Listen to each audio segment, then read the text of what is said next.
Saudara-saudari, Bapak Ibu, para oma opa dan adik-adik sekalian, rekan-rekan muda yang terkasih, Shalom. Pada hari ini kita merayakan hari raya besar, yaitu penampakan Tuhan kita Yesus Kristus.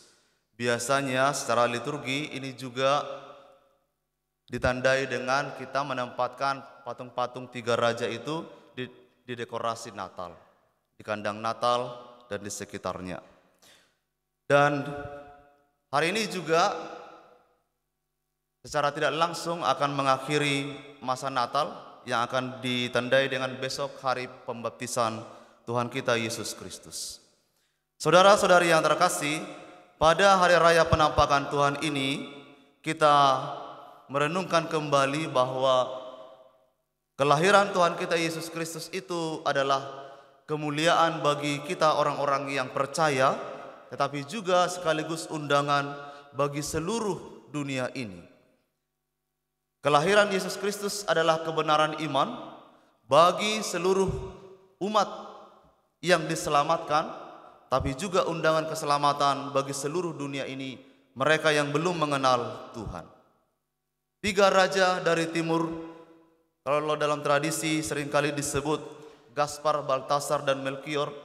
Mereka membawa persembahan mereka untuk menyembah Yesus, emas, dupa, dan mur. Itu adalah simbol bagaimana kemuliaan Tuhan ini menarik bagi banyak orang, menarik orang-orang dari seluruh dunia untuk datang mengakui dan menyembah Dia sebagai Raja dan Penyelamat dunia. Memang dalam tradisi kita tidak dibatasi hanya 3 orang. Ada kemungkinan banyak orang-orang bijak dari timur ini untuk menunjukkan kepada kita bahwa memang kelahiran Yesus Kristus itu bagaikan terang yang menyinari seluruh dunia ini. Seluruh umat manusia diundang untuk diselamatkan. Saudara-saudari yang terkasih, biasanya pada hari penampakan Tuhan kita Yesus Kristus ini, kita diingatkan kembali oleh gereja. Karena gereja ini adalah persekutuan orang-orang yang beriman. Orang-orang yang telah menerima Yesus sebagai terang yang menerangi seluruh dunia ini, maka kita juga diundang supaya kita boleh menjadi gereja yang terbuka bagi seluruh umat manusia. Gereja kita tidak boleh eksklusif. Gereja kita tidak boleh hanya menutup, mengklaim kebenaran itu hanya untuk kita. Kita adalah orang-orang yang telah dipilih oleh Tuhan, yang menerima kebenaran itu dan kita diselamatkan di dalamnya. Tapi pada saat yang sama, Tuhan juga mengundang kita supaya membuka keselamatan itu bagi banyak orang. Gereja haruslah menjadi bagaikan seorang ibu yang membuka hatinya lebar-lebar bagi setiap orang yang mau menerima keselamatan. Tidak ada satupun jiwa yang akan dikucilkan, yang akan disisihkan dari dalam pangkuan gereja.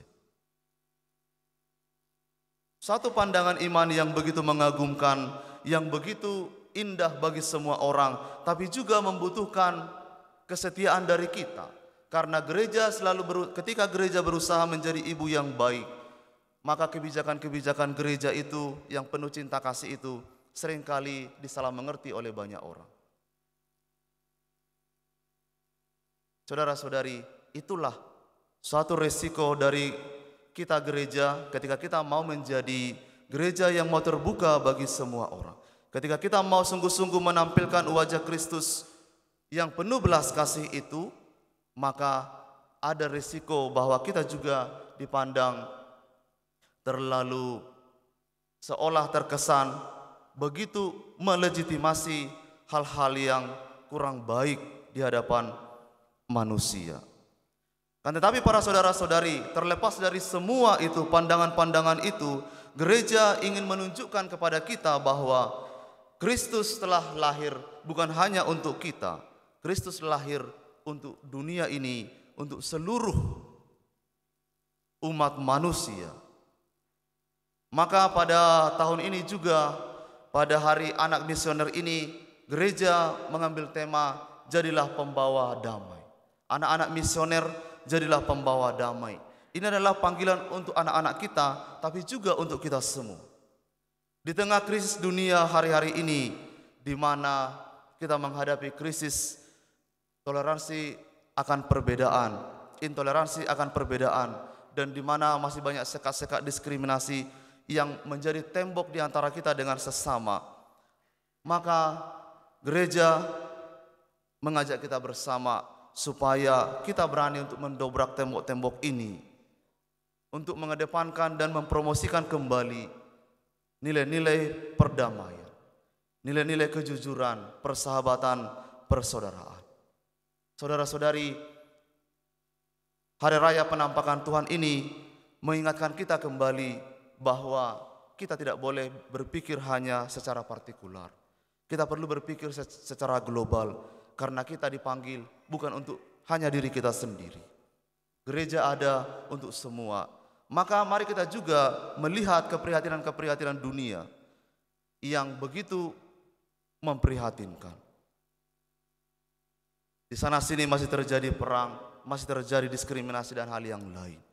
Semoga para saudara-saudari, keprihatinan kita selalu mendunia, melihat hal yang lebih luas, dan membawa itu semua sebagai bagian dari peziarahan kehidupan kita. Itulah bentuk solidaritas kita juga, di mana kita boleh turut merasakan apa yang dialami oleh saudara-saudari kita di belahan dunia yang lain. Saudara-saudari, juga adik-adik sekalian, mari kita selalu berusaha menjadi pembawa-pembawa damai dalam kehidupan ini. Mari kita mulai dari keluarga, komunitas, dan hidup menggereja kita sehari-hari. Tuhan memberkati.